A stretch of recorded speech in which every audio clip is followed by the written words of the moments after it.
It's really heartening to see this brief and to hear the discussions at T20, which now talk about a just and inclusive transition. We've, I think, crossed and covered a lot of distance in terms of our conversation on the energy transition bit. I know that, and I recognize that the inclusivity or in equitable transition means different things to different countries. Even within a country, it could mean different things. The priorities could be quite different from one region to the other. Recognizing that well, I think we have experts here who have looked at these diversities, and it would be nice to get a sense of where is there area or scope for collaboration. And for that, I want to turn to John, who's leading the work on the G20 research group and knows about the diversity. So John, over to you on what you think can be key areas where G20 can collaborate. Thank you very much. 8 key areas that the G20 leaders at Delhi must act on if they're going to seriously try and control the crisis of climate change we now confront. Unprecedented heat in all regions of the world, and it's only going to get worse. All of these 8 areas are addressed in some way in the 52 policy briefs from Task Force 2. But what we've experienced over the past month certainly says that the G20 leaders must act far more ambitiously and urgently than we imagined when we started our work. So what are the 8? 1, end fossil fuel subsidies now and take the $1 trillion you save from doing that and shift it to finance the clean energy transition. Second, again, a promise not yet fulfilled, have G20 governments give $100 billion a year for climate finance to the developing countries of the world and increase that amount every year. Third on the list, end unabated thermal coal by 2030, starting now in the countries that are renewables rich. Brazil, number 1, Canada in second place. Next, triple renewable energy use by 2030 in the global south and much more in the global north. 5, expand the reliable renewables of pumped hydro, wave, tidal, geothermal, and the stored power and grids that lie behind. 6, nurture nature-based solutions by growing trees and preserving peat, as highlighted by our colleagues in Task Force 3. 7, recycle critical minerals. And 8, mobilize the multilateral development banks for climate finance. And we'll come back to those, I'm sure. Thank you so much. I like how you have an entire wish list there, which makes it actionable. Turning to you, Ulka, you've looked at the equity concerns even within India. So you look at subnational governments, you look at MSMEs. But responding to the general question on what G20 can actually collaborate on, where do you see that there would be convergence in thinking? Thanks. John spoke about 8 things. I'll speak about just 1. But before I do that, I'm going to make a very sincere, very serious reference to the Barbie movie. And I'm going to talk about an interview that the director of the Barbie movie, Greta Gerwig, gave recently, where she said that when you see French films and you see the credits, and the director is listed over there in the credits, the director is referred to by a French word, which I will not attempt to pronounce, but which literally translates into English as the realizer. And she says that that's an apt description because, the word director sounds like all the stuff exists and you just need to tell it where to go. Whereas with realizer, the stuff doesn't exist. You have to make it up with you and your team. And I'd like to say that the Think Tank 20 initiative, all the think tanks, all the teams in the room present who have worked on the communiques, have really been realizers, creating new ideas, new concepts which doesn't exist before, and taking them to policymakers who will actually test them out. So just wanted to acknowledge that. In terms of what needs to be done, I think that is becoming very clear through reports like the Shell and Terry report. The pace of scaling up action needs to increase. For example, the global share of renewable energy in electricity generation is around 30%. It needs to become 75 to 90% within a decade. But the question is, as we do that, as we scale that up, what might be the inadvertent consequences that arise? Can we do it in a way that also creates better livelihoods for those who didn't have them before? Can we do it in a way that doesn't increase inequity over land or other resources? Similarly, we know the industrial decarbonization that needs to happen. The carbon intensity of steel is around 1,890 kilograms of CO2 per ton of steel. This needs to actually decrease by 30%. But can we do industrial decarbonization in a way that is also good for India's micro, small, and medium enterprises? In, say, the foundry sector that supplies parts to the automotive sector, in a way that is good for women-led MSMEs or women workers in MSMEs. And similarly, in electric vehicles, the share is around 9 to 10%. This needs to become 5 times faster. But can we do it in a way that places as much emphasis on public transport as it does on, say, cars or two-wheelers? So in terms of the, what G20 needs to do together, my vote out of John's wish list of 8 things, my vote would be for finance. That's really the fundamental. That's what will lead to greater trust, greater action, greater ambition. But the example that I want to share with you today is one from India. It's just from last week at the Clean Energy Ministerial, and it's about electric freight. And that's really one of the largest sources of emissions in India, largest growing sources. And under the sort of Niti Aayog's leadership, about 16 manufacturers and logistics supply providers came together and basically committed a demand for almost 8,000 electric freight trucks. And this demand will provide a signal to manufacturers as well. And this is something which is just an example of public procurement. It's there in the communique from this particular task force. And public procurement can be a very powerful instrument to create demand, to provide a policy signal, and to provide long-term certainty. So that's one thing that the G20 countries can do together.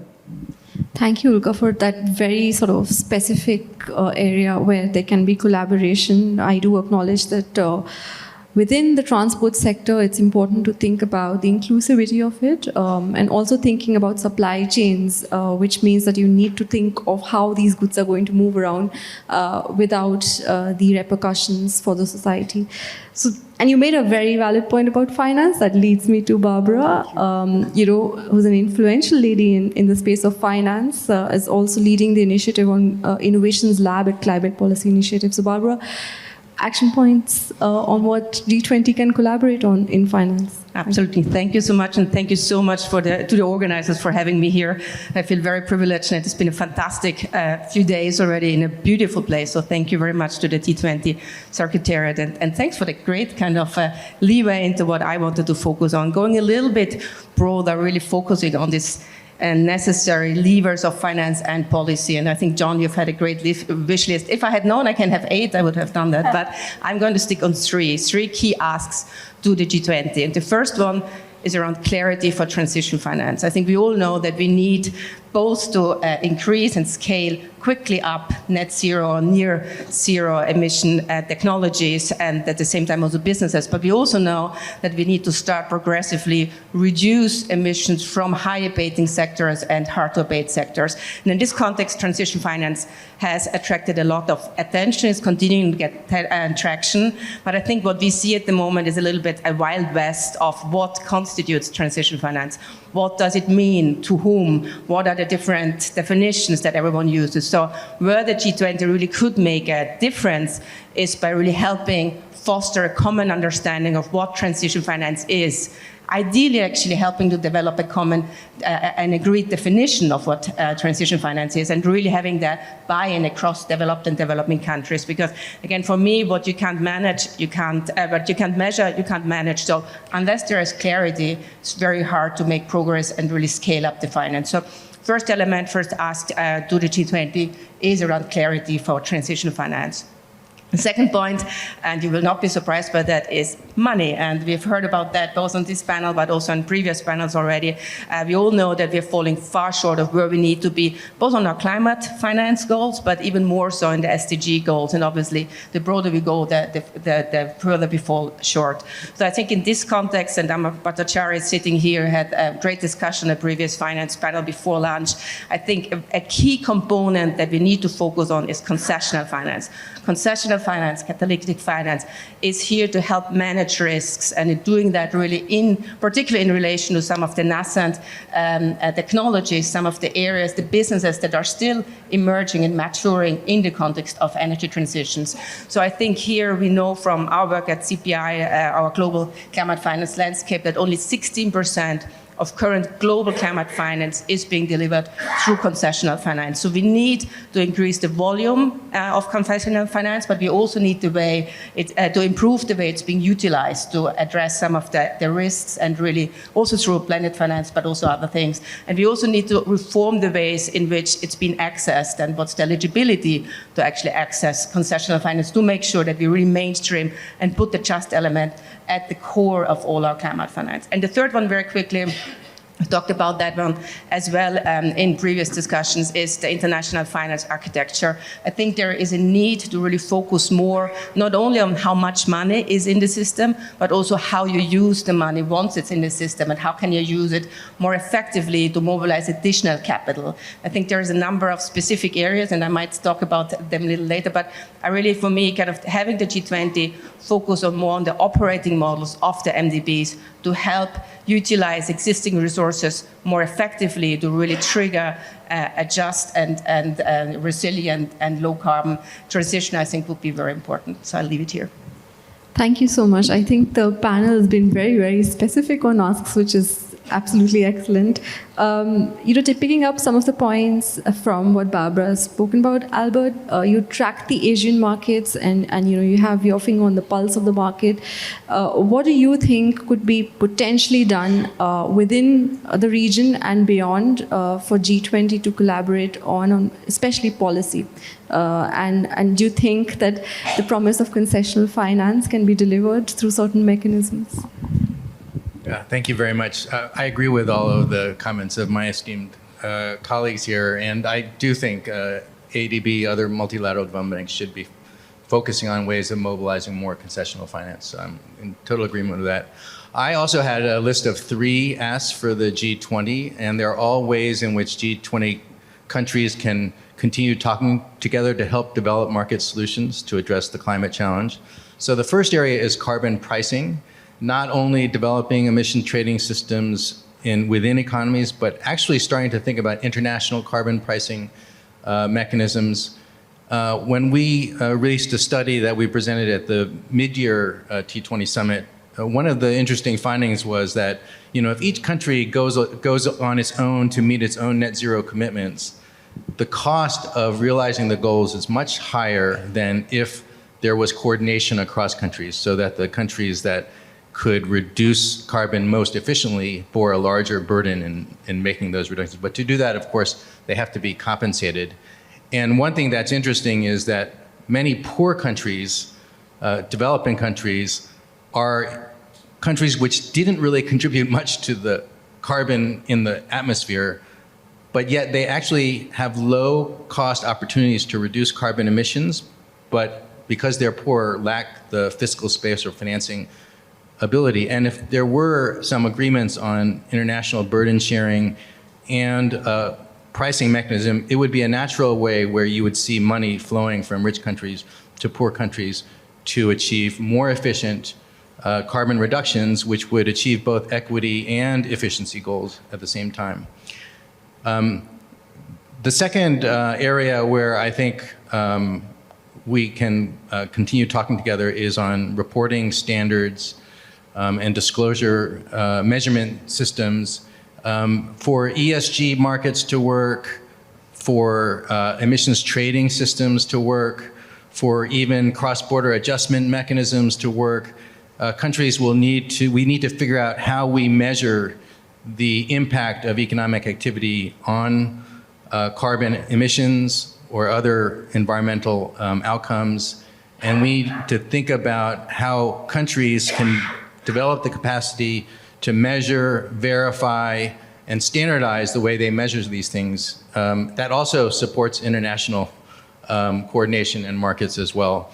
And so there's an enormous amount of work that can be done to help build capacity in G20 countries and other economies to support these different green markets.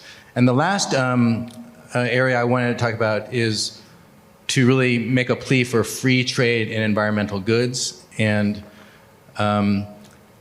actually, there are very few free trade agreements which currently have explicit provisions about making sure that environmental goods and services have low tariffs. Even defining what are environmental goods and services is still at a relatively early stage. And obviously, if there are free trade in environmental goods and services, it helps all countries adopt clean technologies more cheaply. And what we've seen recently is some barriers or protectionist elements reflected in local content requirements to industrial policies, export restrictions on essential inputs, mineral inputs, and this all really hurts everybody's ability to achieve a more efficient and more rapid carbon reduction. And so I think everyone needs to agree to lay off the environmental goods and services in terms of these types of measures. So let me stop there. Thank you so much, Albert. I like the point about carbon pricing. There was recently a report by the Reserve Bank of India which also talks about and touches upon carbon taxes, which is one pricing mechanism, and they figure that that's one way to address the problem. And I think that is where I think the dialogue needs to open up a little bit.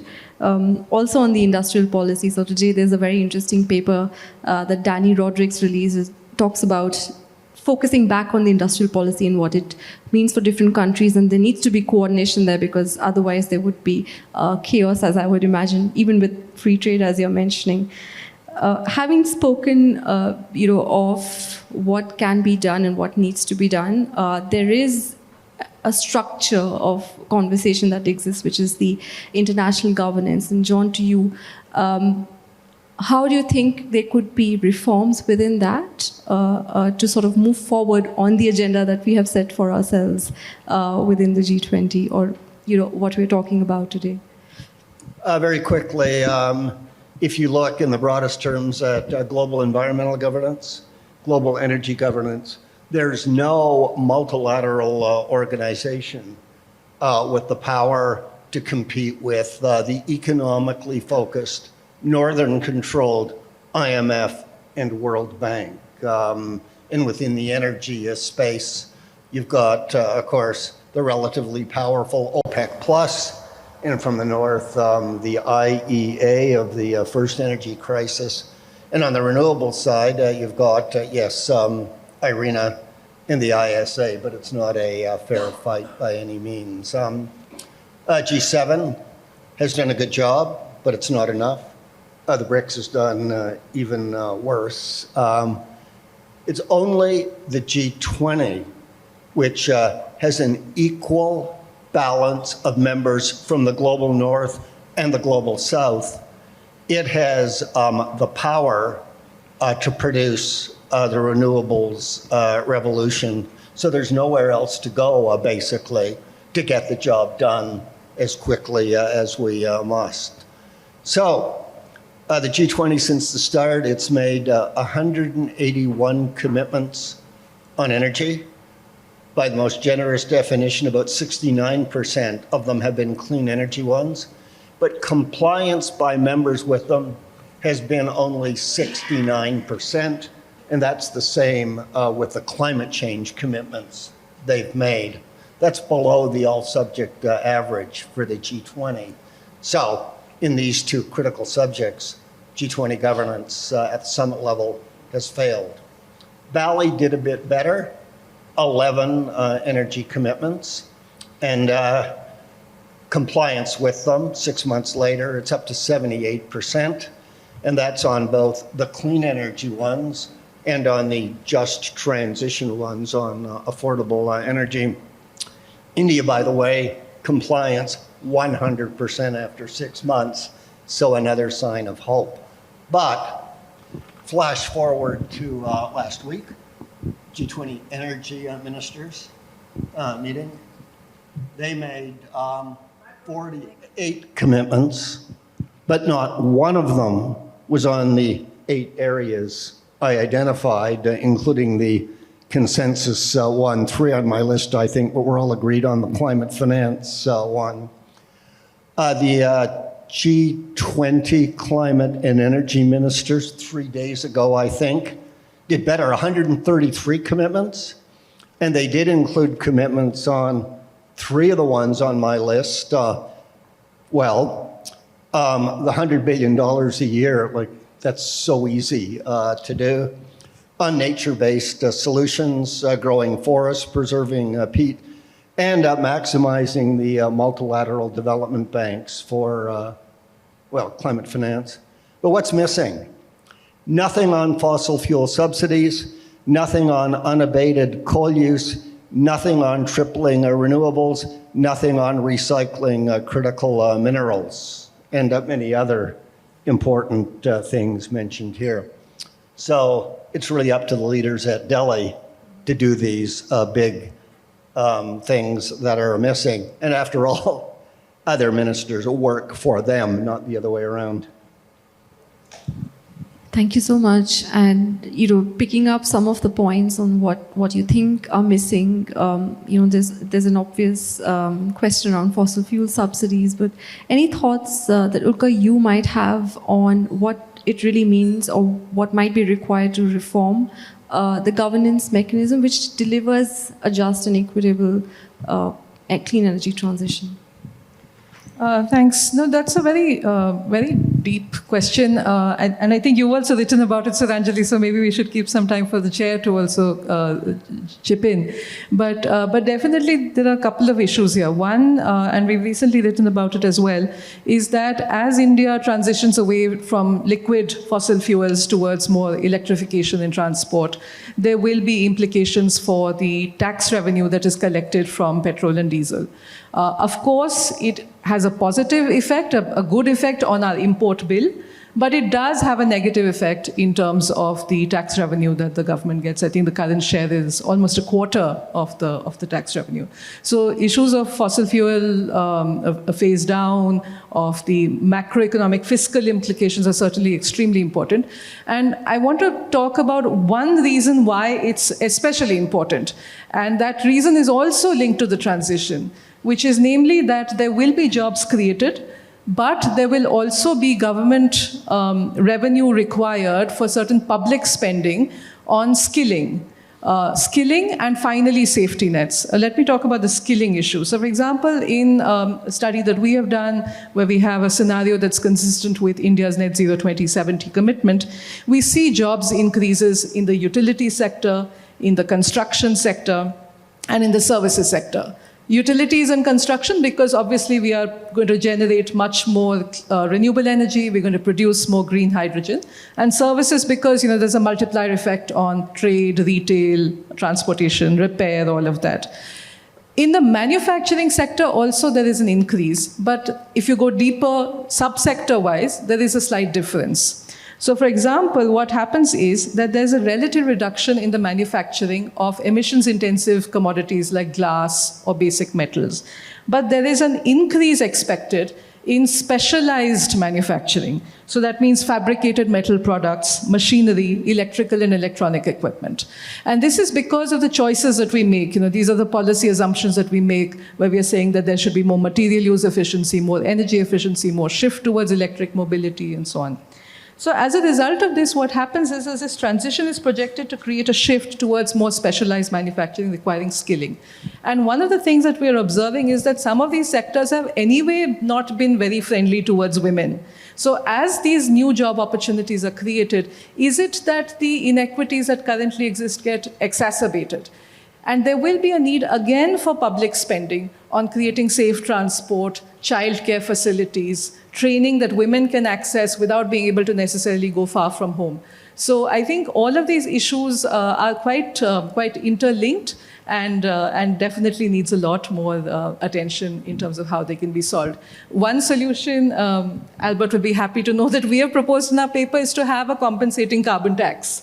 But there could be other types of taxes as well. But you do need to compensate somehow. Thanks. Thank you so much, Ulka. You've been able to bring out the tensions as well as the solutions quite clearly. And, the carbon tax divides people so easily. So I'm glad you brought that up.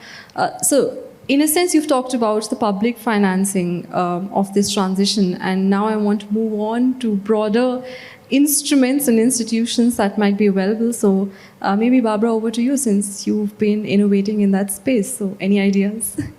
Absolutely, and I think the discussion here really shows that we need more innovation. We need to think outside of the box because these are challenging issues. These are complex issues. So I think I want to, if I have time, give two kind of examples, but I'm starting with one, which is more kind of an approach and a type of an accelerator that we have been using at CPI and we've been managing at CPI since 2014 to really bring together the ones who understand finance, from the multilaterals to the private sector, institutional investors to philanthropists, into a room and help us identify new ideas, early concept stage ideas that are really able to unlock private capital and use public capital most effectively to really unlock private capital. And in this way, come up with like new financial vehicles that really address some of the barriers and the risks in the market.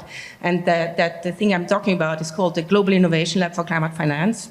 Again, we have a specific India chapter, we have a specific Brazil chapter. We have been trying to go more and more to the really geographies where we need more of the action, including also in Africa. But I think just to tell you a little bit what that incubator or accelerator is doing. So we bring together this, the financiers, the ones who understand the market, and we crowdsource ideas from everyone. So we have open calls for ideas every year, where we really ask for ideas from different types of entrepreneurs, project developers, but also financial institutions, domestic financial institutions, to come to share their ideas of how can we really help come up with financial instruments that can unlock private capital for sustainable development at scale to really kind of get the private sector involved. And just in a nutshell, we have, really managed to have some success there since 2014. We have developed more than 60 specific financial instruments and vehicles that have collectively mobilized more than $3.5 billion for concrete projects on the ground in emerging markets, both across mitigation and adaptation. So I think it is an example that really works. You can apply it very well to this space here as well. We have actually evolved. We've started, as you can hear from the name, with a climate finance focused accelerator, but then have evolved that to go broader towards sustainable development, but also bringing in a gender lens, bringing in a lens on just transition, and really trying to use that type of incubator in a way that really can help provide new solutions that hopefully can help bring the right money into these spaces. So I think that's the one part, and I think just the three elements that are really important, that really, I think, are responsible for the success of that accelerator is, first, it's a public-private partnership. So it brings together investors, but also regulators, both from the public and from the private side. ADB is actually a member, so thank you for that. Second, it is thinking outside of the box, like thinking about coming up with innovative, transformative ideas and giving entrepreneurs a chance to really help us kind of show these ideas and then get technical assistance from our side to develop these ideas. And then the third one, and I come back to the money side, is actually catalytic capital or concessional capital. Again, many of our members are actually investing themselves in these instruments. So I think these three elements just have helped to come up with a very powerful instrument that we are continuing to use.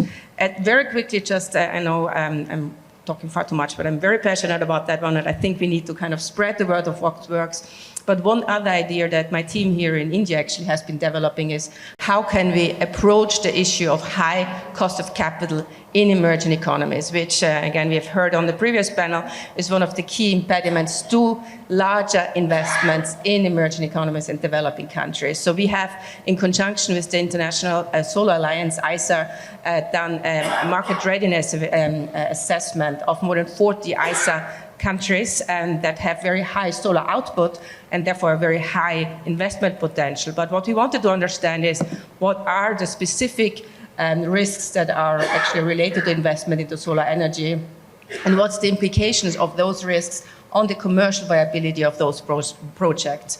And just in a nutshell, what we found is actually that while most of the electricity growth demand is obviously being driven by emerging and developing countries, at the moment, most of the renewable energy and transition investments take place in advanced economies and in China. And so the reason behind that is that there are still some risks that are just not addressed effectively, including credit risk, political risk of these countries, and foreign exchange risk. So we think that we need a new kind of a global risk mitigation facility, or we call it our global credit guarantee facility, that really can help de-risk this cross-border capital flows and really reduce the cost of capital in this way, by really focusing mostly on the credit risk, because we do feel that bundling too many risks in one institution or in one fund can sometimes make it very difficult to address those risks effectively. So we think focusing on this credit risk for lenders can really help, while other risks such as political risk or foreign exchange risk can be covered by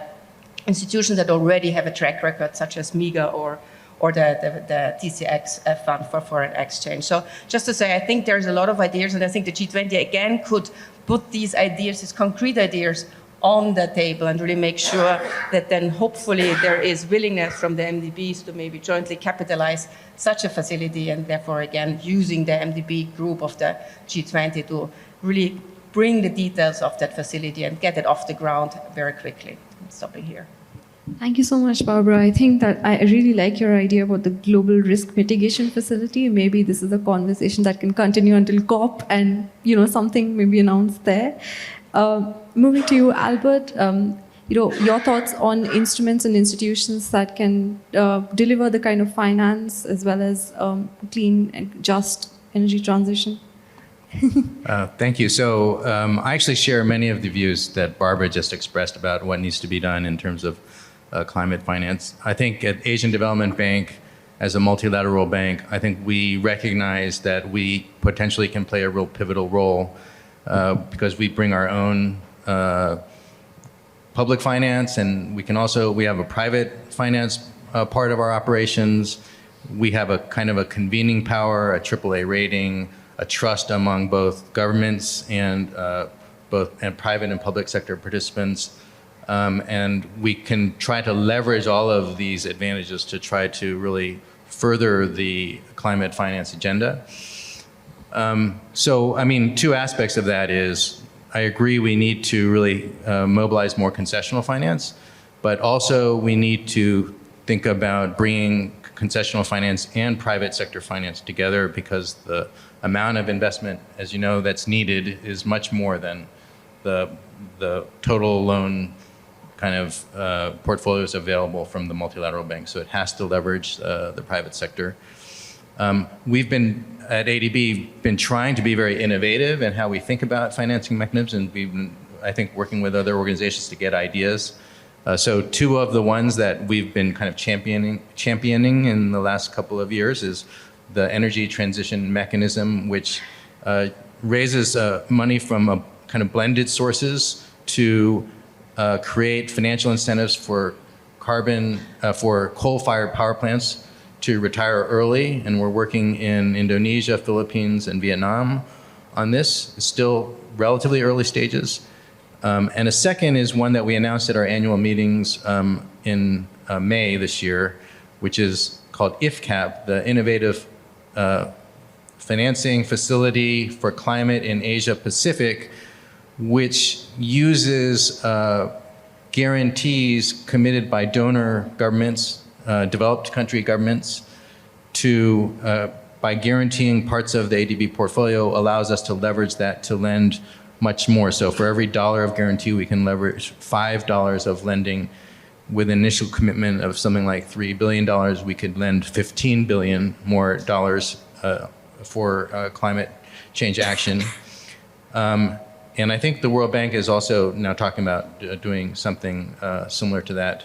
And moreover, we're trying to, in an organizational reform this year, we're trying to have our public sector operations work much more closely in sync with our private sector operations, to work together, especially to de-risk, as you said, some of the key risks facing renewable energy projects.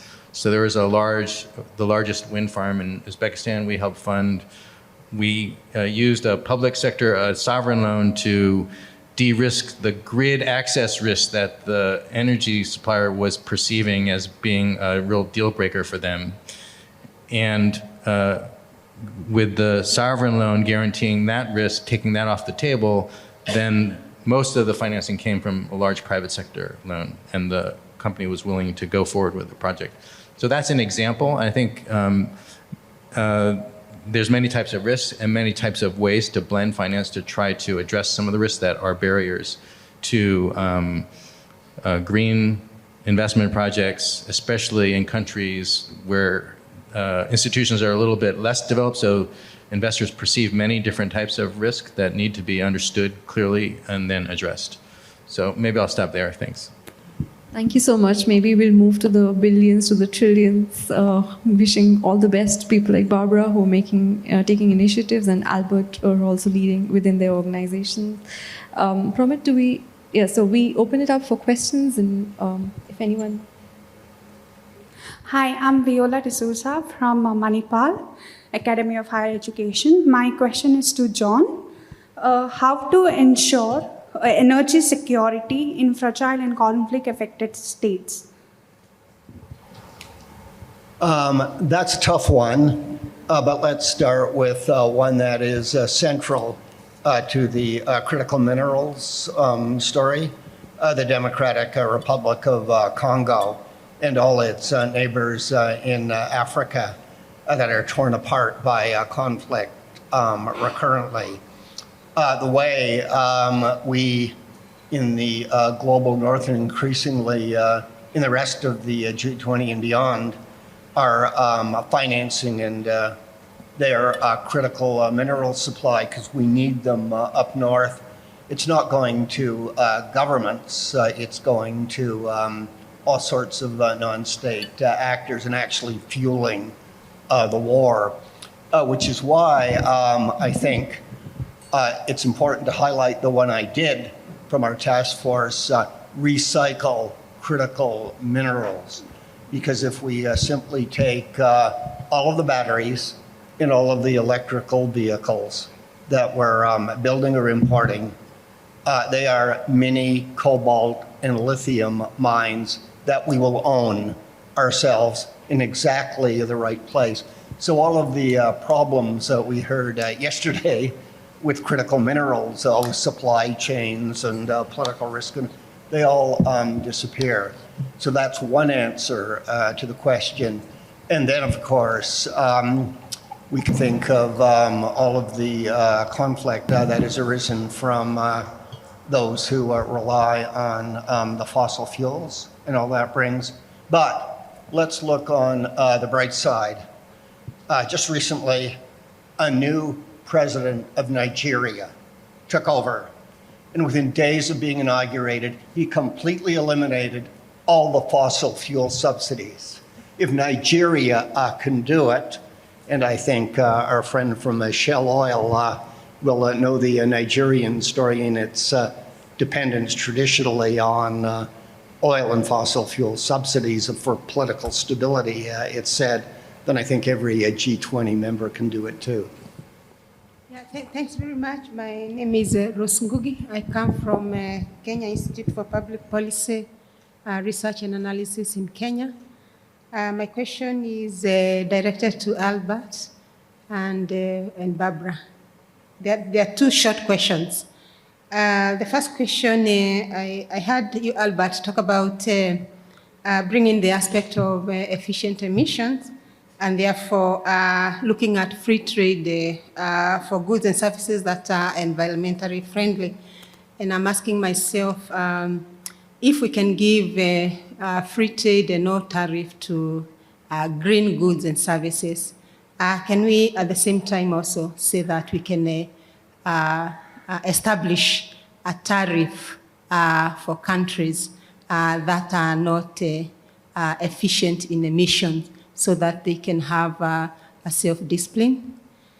The second question is related to concessional funding. I think the issue that Barbara is bringing out is about how to mobilize a lot of concessional funding, and mainly also focusing on MDBs. And I'm thinking about an institution like IMF, where recently we've seen SDRs being put in the Resilience Sustainability Trust Fund. But I think that the countries that actually need this funding more are countries, the low-income countries, countries in Africa and the like. But the key element that makes them unable to access adequately is the access limits that we have in these institutions. So what do you think is the low-hanging fruit for these countries actually to access adequately these concessional fundings? Thank you. So thank you. Those are both very good questions. On the question about can we impose tariffs on countries that are not efficient in their emissions, I think we have the proposal from Europe, right? The cross-border adjustment mechanism, which is designed to tax embedded carbon emissions in imports in countries that don't impose any type of a carbon price or carbon tax. And it looks like that is going to go forward. There are a lot of implementation issues around that. There's a lot of concern that it will actually hurt the export and growth potential of developing countries who are exporting to these markets, although we did an analysis on how it will affect countries in Asia, and it seems somewhat limited just because the categories of goods that CBAM will initially begin in are not actually ones that Asia is exporting a lot to. Actually, Africa exports more of these goods to Europe than Asia does, so might suffer more in the penalties. But the other difficulty there is how do we really account for differences even among firms in terms of the carbon content of their exports, because there's a lot of information requirements that measuring and imposing taxes on embedded carbon emissions requires. You have to measure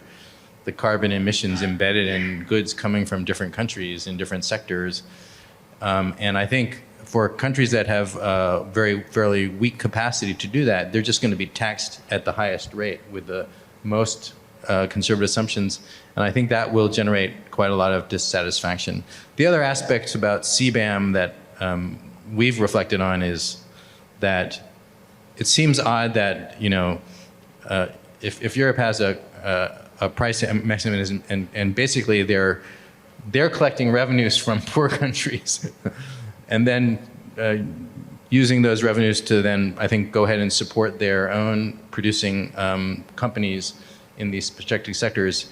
If you really wanted to think about the right direction of financial flows, it should be that at least these funds could be returned maybe back to the developing countries to support progress in making their exports less emissions intensive. Or another thought that I had was that the exporting countries, if they really thought they were going to be subject to such taxes, they should just impose their own export tax on their producers for the same amount, and that way they keep the revenue and they don't have to give it to the European countries.